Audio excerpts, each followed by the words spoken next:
The name's John Morley, private detective. And today is a momentous day. After enduring the most exquisite tortures at the hands of those blasted nurses, and being pumped full of enough medicine to fell an ox, today I'm finally free. Who would have thought that the case of the Red Shoes murder would end the way it did? A stormy night, soaked to the skin, wrestling that brainless killer on a rooftop. Then a slip and a 5-story plunge. It appears you're awake at last. We had considerable difficulty rousing you earlier this morning, so I deemed it best to let you rest a while longer. I bring you good news. The latest test results are favourable, and the doctor has authorised your discharge. You are now officially ready to go. I have placed your belongings on the table. Oh, and a lady stopped by this morning with some clothes from the dry cleaner.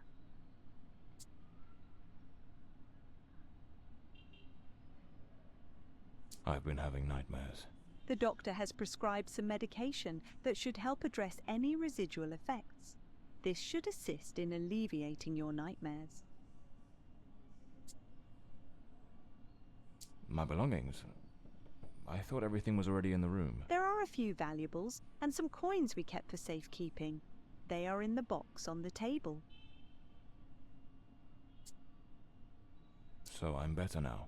Yes, you are much improved.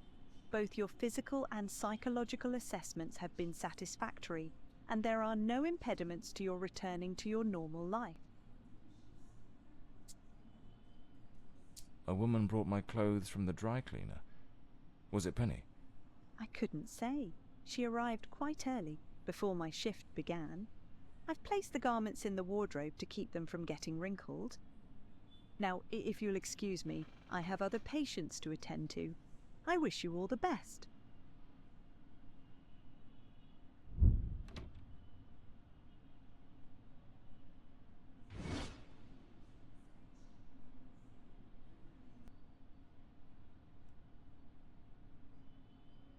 Blimey, it's nearly noon. I must have lost track of time in those blasted nightmares.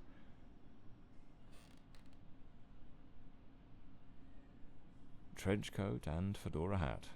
Every detective's must have.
That's me, the Bloodhound Morley.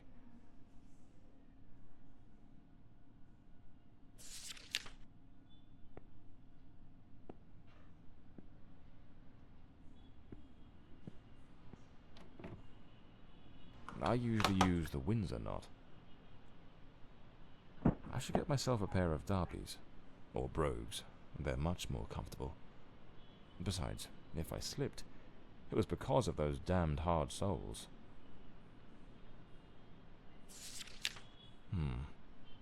So the mystery woman who took my clothes to the cleaners was Penny after all. Seems she's still got a soft spot for me. Could there be a chance I might win her over? Well-sculptured shoulders, nicely padded, gives off an air of authority, keeps the crooks wary, and catches the ladies' eyes.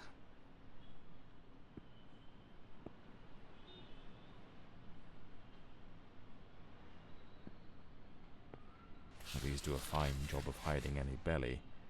Can't complain about that. Looks brand new. The collar's pristine. I better get dressed. The hospital gown that ties in the back doesn't exactly scream professional. I'm not ready to leave just yet.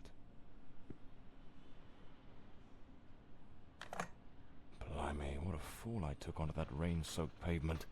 And to top it off, with that downpour, I ruined my best suit.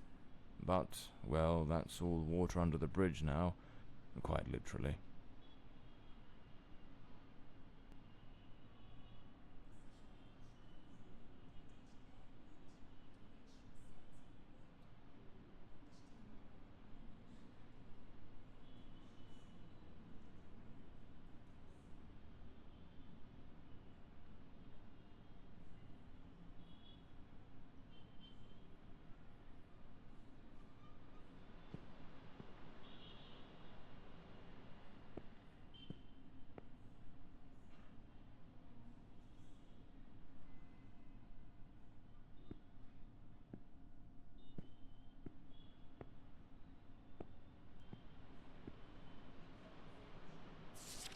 There's notes from Penny, my secretary.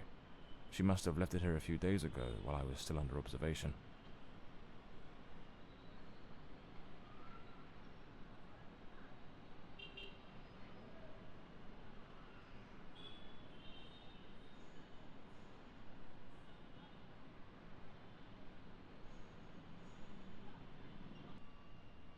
Damn it, Penny.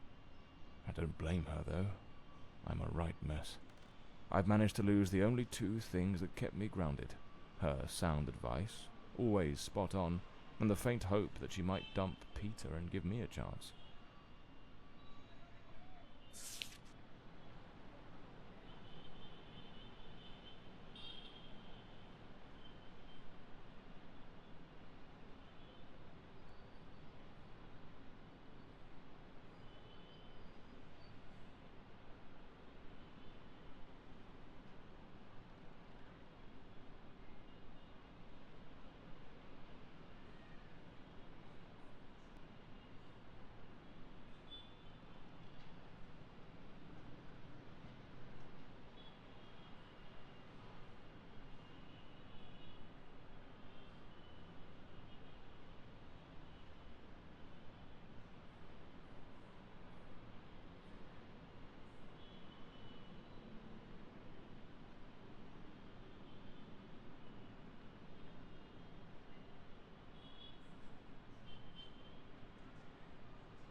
Rainy and overcast.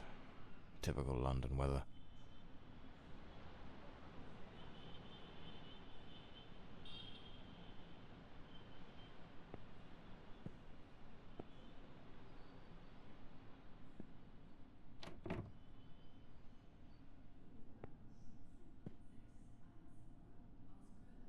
I'd better hurry up. Just like Penny says in her note, I might have a new client this afternoon. And with the way things are going, I can't afford to let that slip away.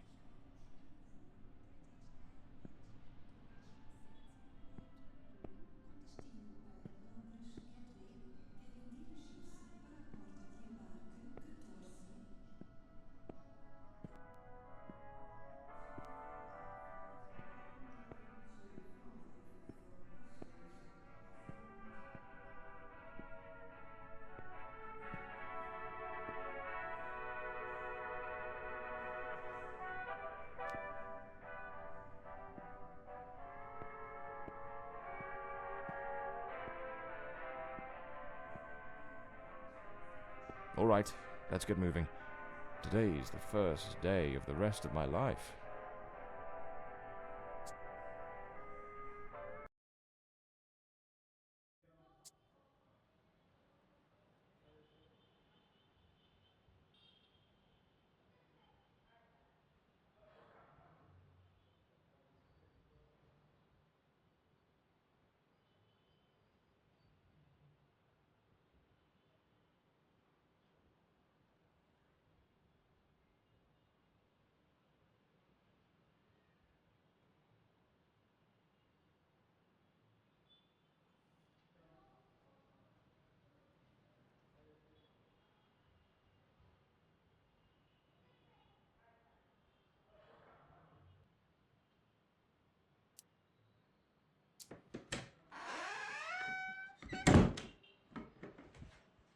Back again. Feels like stepping into a forgotten paradise.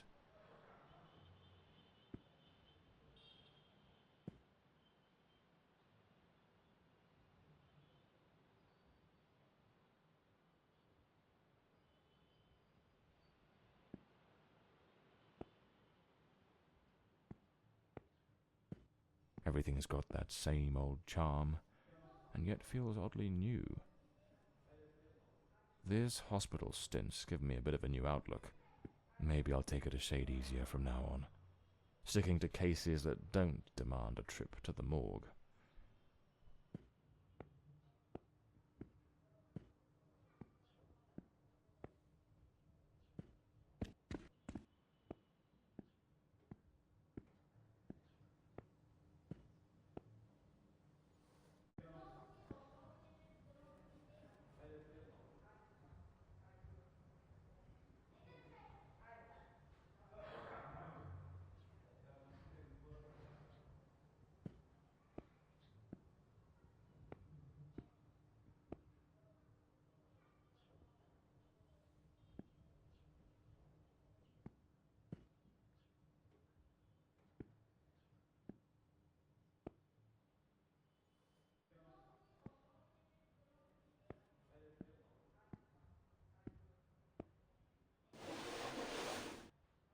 Here they are, Penny's keys, just like it says in her note.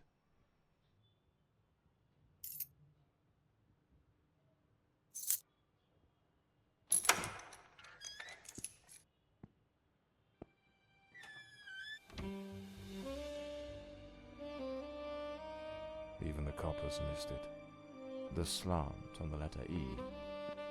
That's what gave away the typist in the black letters case.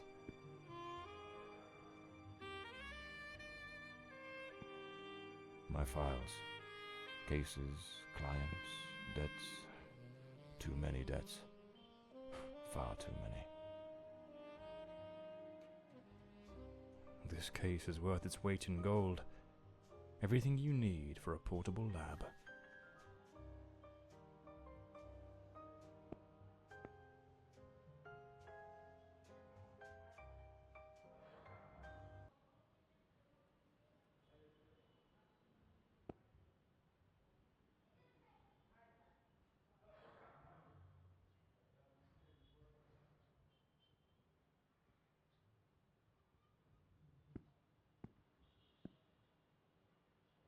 Penny's desk.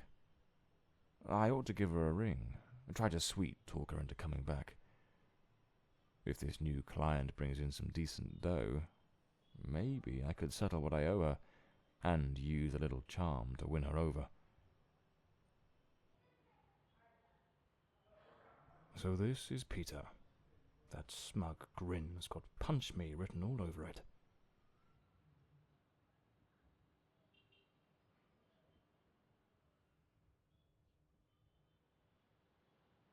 The murder weapon from the cadaver collector case. Nasty business, that one.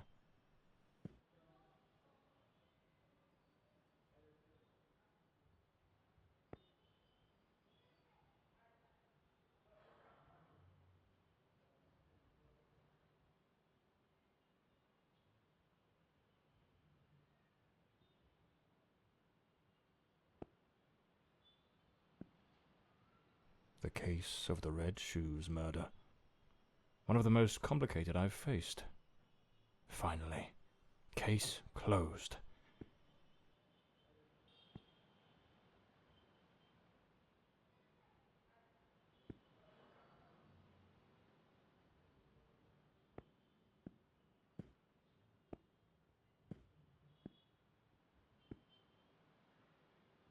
This one's a favorite. The jealous lover solved everything with a few blows from an ashtray. Brutal, but effective.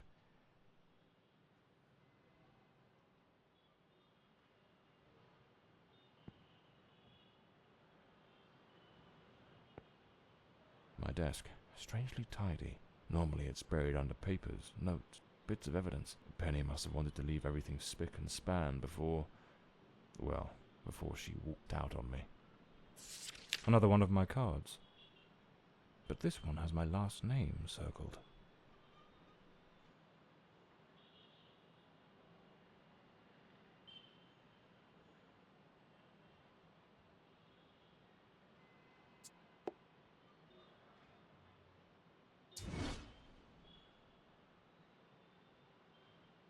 The drawer.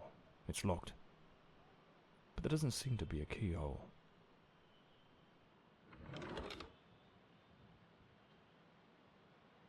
Amazing how this little gadget can reveal the devil in the details.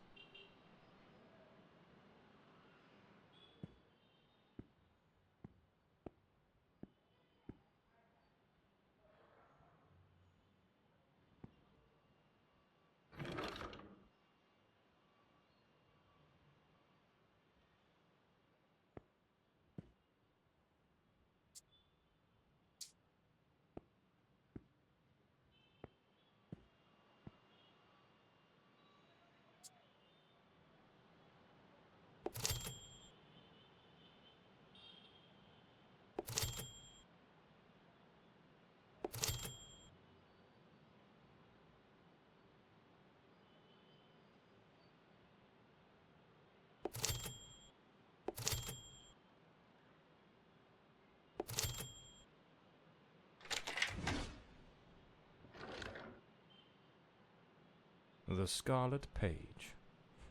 I trust Penny didn't go snooping through my things while I was away. Oh, my apologies, madam. I didn't hear you come in. I was a bit distracted. Good afternoon, Mr. Morley. I trust your assistant informed you of my visit as promised. My apologies. I was rather engrossed and didn't notice your arrival. To whom do I owe the honour of this meeting? Lady Margaret Fordside, the 4th Countess of Bloomsbury. Lady Margaret, could you tell me what brings you here today? How can I assist you? I shall endeavour to be as candid as possible. 20 years ago, when my daughter was just 18, she was brutally murdered. It happened at our family estate, Bloomsbury Manor.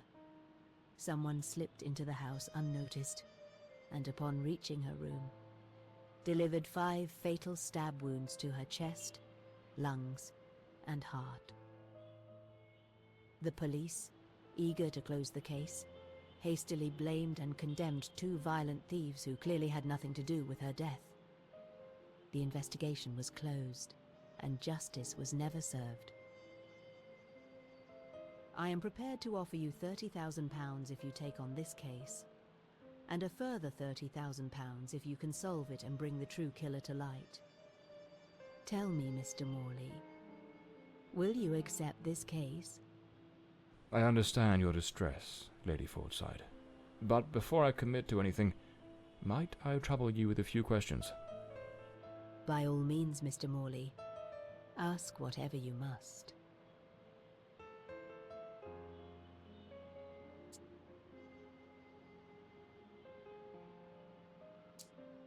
A case that's been cold for 20 years. You certainly don't make it easy for me, Lady Margaret. What made you decide to seek out a detective now? For over 2 decades, I've fought tirelessly to have the case reopened, to prove that the real murderer escaped justice. But all in vain.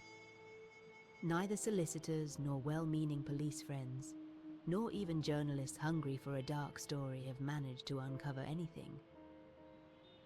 Then one day, I read about your success in solving the case of the Red Shoes killer. Regrettably, I also learned of the unfortunate incident that left you hospitalized with grievous injuries. On the advice of your secretary, Miss Penny, I waited patiently for your recovery. And now, here I am.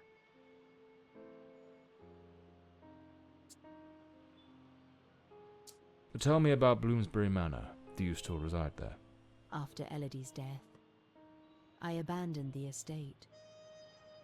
I couldn't bear to remain there, to live within those walls. Even now, when I visit the manor, it still feels as though I can hear her footsteps echoing through the halls, her voice humming that old melody, the delusions of an old woman who has mourned her daughter for far too long, Mr. Morley.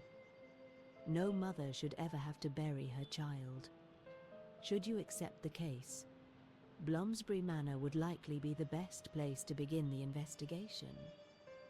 I shall not impede your work, as I now reside at Bedford Square, in the heart of the city.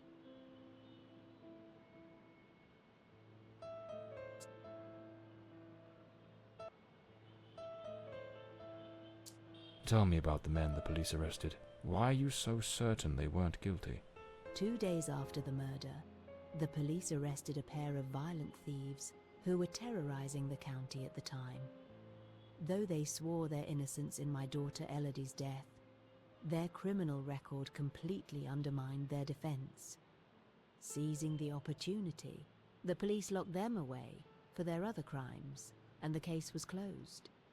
But what has always struck me as suspicious is that nothing was stolen on the night my Elodie was killed. If those thieves were truly the culprits, why would they murder her and then leave without taking a single piece of silver? It doesn't add up, Mr. Morley.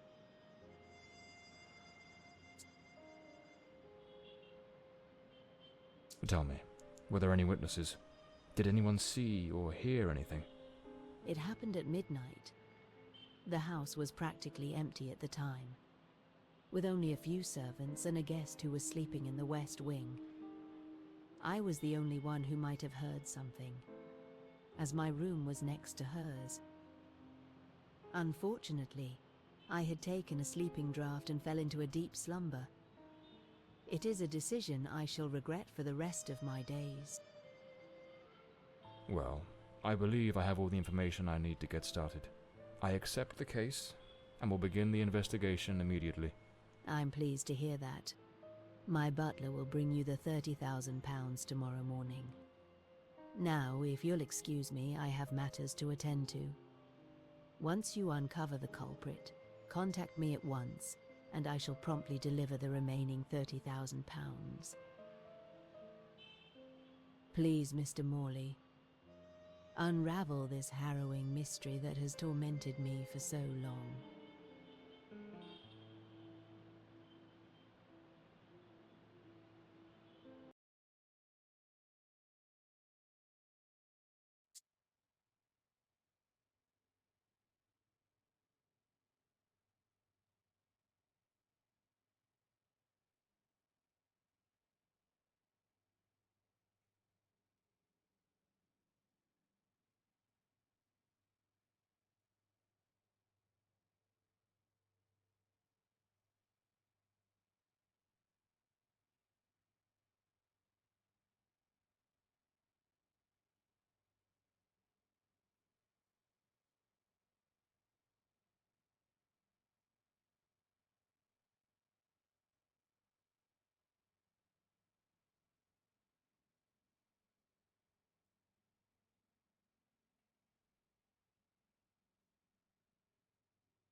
As I made my way through the dense forest path, a haunting silence enveloped the air. It was as though the very night of the crime still lingered here, shrouded in an eerie calm. The manor stood before me, its facade as inscrutable as the shadows that danced in the moonlight. Every step I took felt like a step deeper into the heart of a mystery that refused to be forgotten.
Not a sound. The stillness feels heavy, like it's hiding something.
It seems Elodie had a passion for art, but her style wasn't exactly well received. Disturbing from the looks of it. This painting, it's rather grim. There's something deeply unsettling about it, almost like it carries a shadow of its own.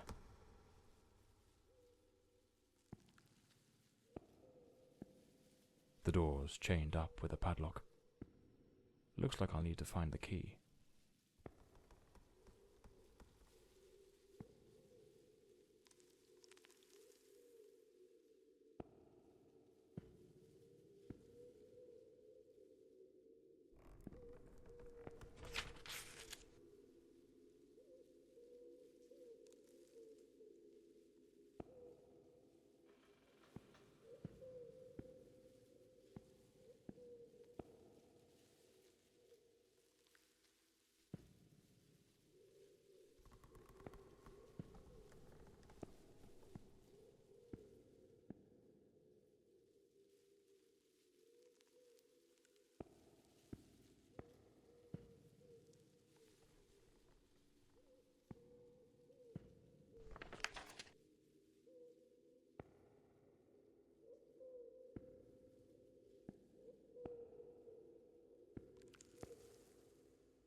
A blue moon, fitting for a place haunted by its own secrets.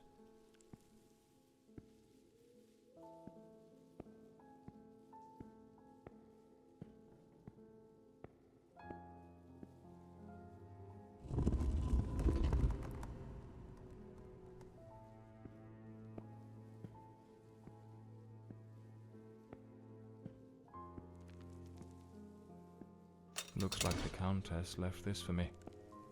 It could be useful for getting around the place.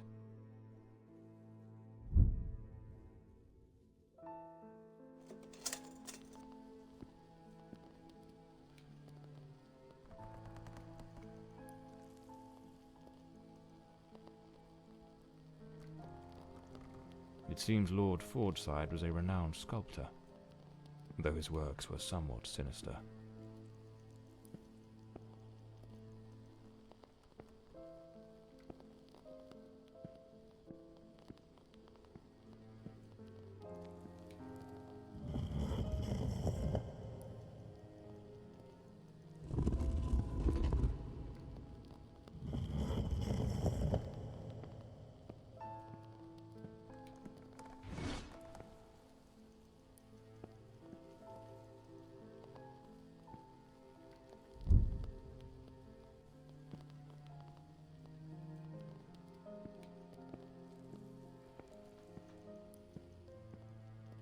Looks like this is the Fordside family book, showing some of their ancestors.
So, the housekeeper left a note for the Countess, asking her to meet here on the day of the murder. I wonder what truly happened during that encounter. Very well. Let's piece the events together, step by step.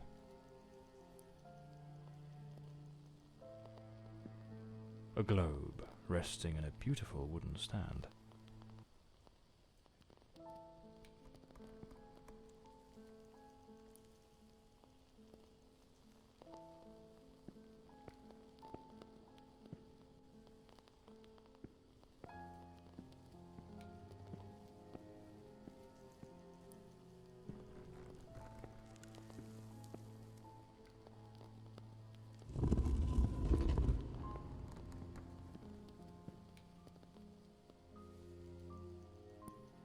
Two chairs. One of them knocked over. Lipstick stains. Same shade the Countess wore when she visited my office. An empty envelope. Did the housekeeper hand the Countess a letter? The housekeeper's cup is still here. Tea spilled across the table. She never got to drink it.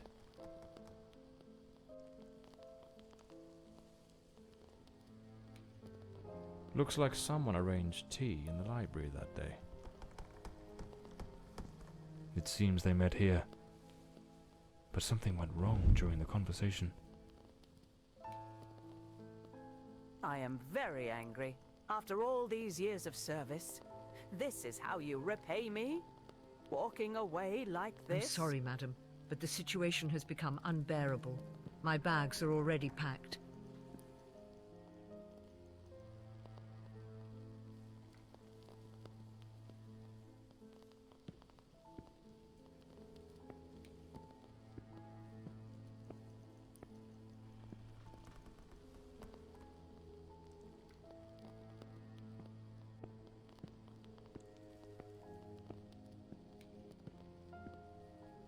The lock has been concealed. But this door must open by some other means.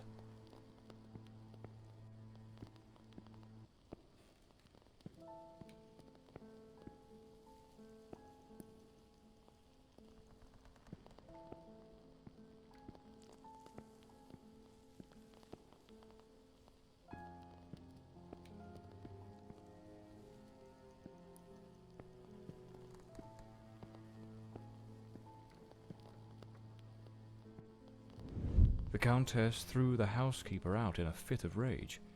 In her haste, the housekeeper forgot one of her bags. What was it that unsettled the housekeeper enough to abandon her post so suddenly?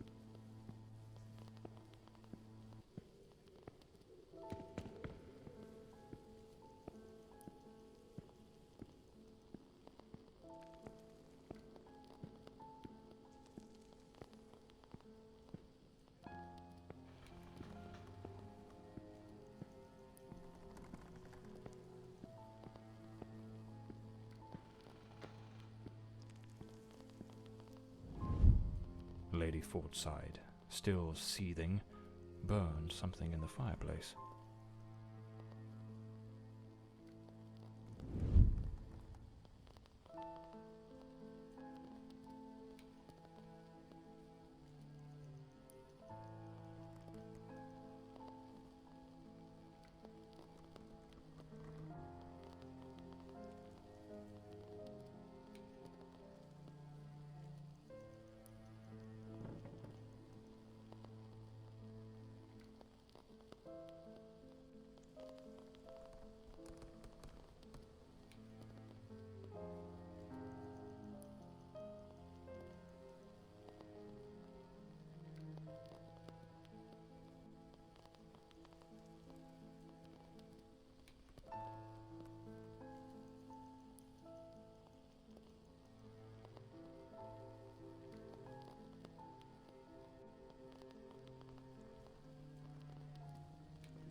The housekeeper resigned.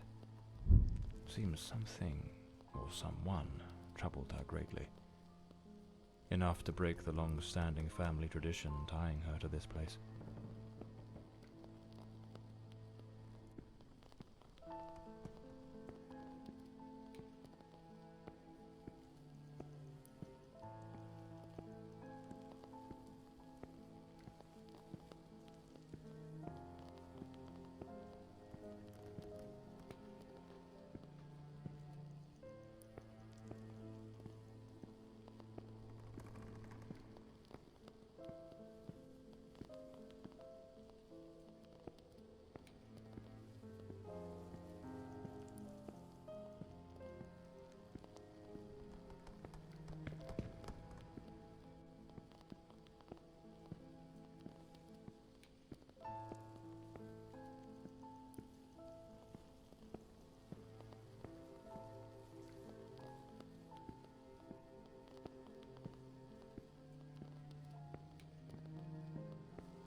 The Fordside family crest, a rampant dragon, a time-honoured symbol across European heraldry, particularly among the English and the Welsh.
This must have been some sort of private study for the Countess.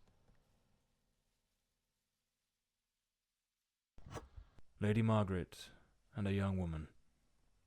I suppose it's Elodie. They look happy. It was undoubtedly a better time.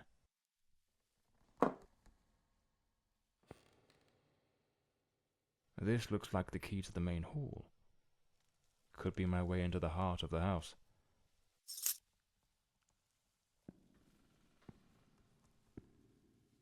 Elodie was committed to a psychiatric facility, but she supposedly recovered from whatever ailed her.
That cold, old house had begun to give up its secrets. For a fleeting moment, I thought I heard the voice of a young woman, softly humming a tune. And then it hit me, clear as a gunshot in the dark. A ghost from the past was ready to speak. A tale of love and dread. A mystery begging to be solved.